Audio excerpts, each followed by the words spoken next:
কি খবৰ বাৰু আপোনালোকৰ ভালনে? আজি মই ঘৰতে বনাব লৈছোঁ মাখানে। সকলোৱে বনাই বাৰু, কিন্তু মইনো কেনেদৰে বনাইছোঁ সেইটোৱে দেখাইছোঁ আপোনালোকক। এয়া মই মাখানে লৈ লৈছোঁ প্লেট এখনতে।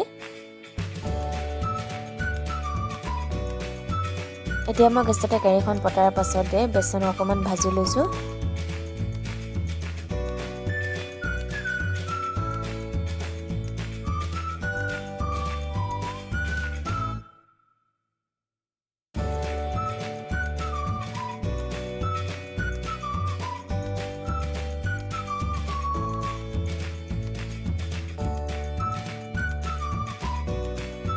বেচনখিনি ভাজি মেলি হোৱাৰ পাছতে সেই একেখন কেৰাহীতে মই তেল ঢালি লৈছিলোঁ। তাৰ পাছতে মই মাখানেখিনি এইখিনি ভাজি লওঁ।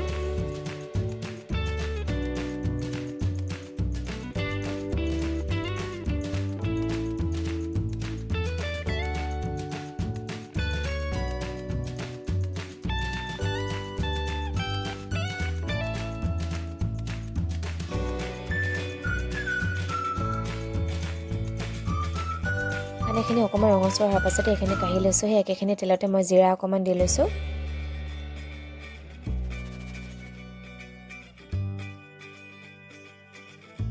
কেঁচা জলকীয়া এটা এনেদৰে সৰু সৰুকৈ কাটি পিনি দি লৈছোঁ।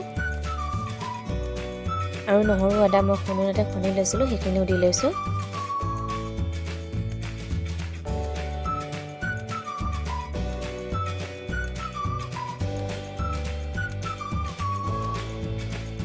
নহৰু আদা কেঁচা গোন্ধ যোৱাৰ পাছতে মই পিঁয়াজ এটা কাটি লৈছিলোঁ, পিঁয়াজখিনিও দি লৈছোঁ ইয়াতে।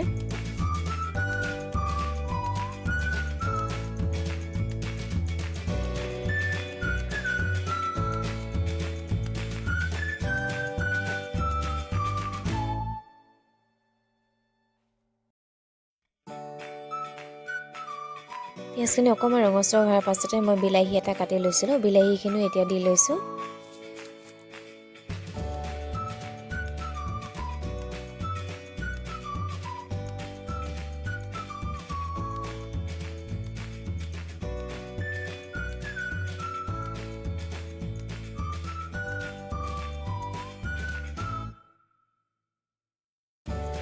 এতিয়া মই প্লেট এখনতে নিমখ, হালধি, ধনিয়া পাউডাৰ, কাশ্মীৰী লাল মিৰ্চ পাউডাৰ আৰু চব্জি মছলা উলিয়াই লৈছিলোঁ। এই গোটেইখিনি এতিয়া মই ইয়াতে দি লৈছোঁ।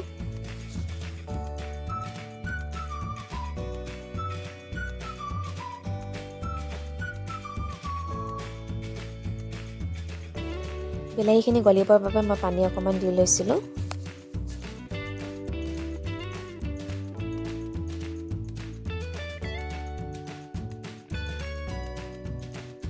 এইখিনি অকণমান উতলাৰ পাছতে মই ফ্ৰেঞ্চবিন অকণমান দি লৈছোঁ।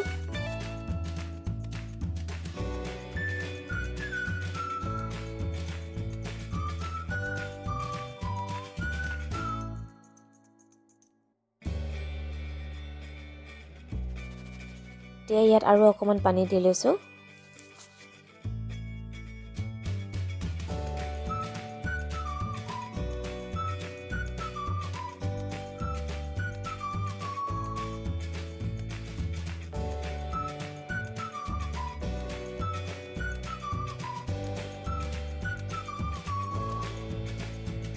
এতিয়া মই ইয়াতে দি লৈছোঁ বেচনখিনি।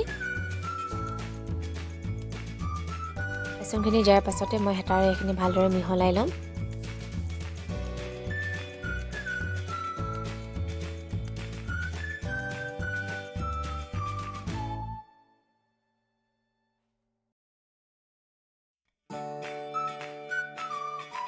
এতিয়া ফ্ৰাই কৰি থোৱা মাখানাখিনি দি লৈছোঁ।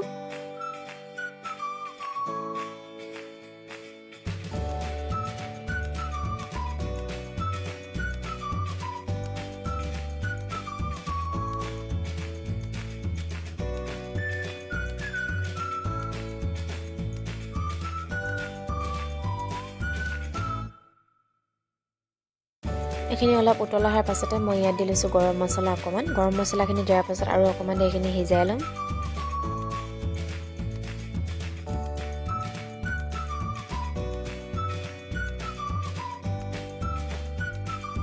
এতিয়া মই ইয়াত নেমু অকণমান চেপি দিম।